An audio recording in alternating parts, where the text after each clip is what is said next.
চলেন না ভাই, অনেক তো দুষ্টামি ফাজলামি করলাম, কাজ কাম সবই করলাম বা সবই করতেছি। হ্যাঁ, সবই করতেছি। দেখেন আশেপাশে এত পরিমাণ বিল্ডিং যে বলার বাইরে, এখানে ম্যাক্সিমামই সবই অফিস। হ্যাঁ, 8 তলা 10 তলা 12 তলা 15 তলা ইত্যাদি অনেক ধরনের বিল্ডিং, অনেক বড় বড় বিল্ডিং। আমরা তো এখানে ভাই কর্ম করতেই আসতেছি, যেতে কর্ম না করলে আমাদের পেটে খাবার খেয়েই দিবে। হ্যাঁ, রিজিকের ব্যবস্থা অবশ্যই আল্লাপাক করে দিবে। এটা আল্লাপাকের নিজের বান্দার জন্য একটা ভালোবাসা। অবশ্যই আল্লাহ পাক রিজিকের ব্যবস্থা করে দিবে।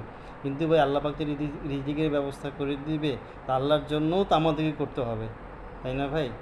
তবে আমার বলার উদ্দেশ্য হচ্ছে একটাই, চলেন না ভাই আমরা 5 ওয়াক্ত নামাজের দিকে অগ্রসর হই, ইনশাআল্লাহ ভালো কিছুই হবে, আশা করি খারাপ কিছু হবে না,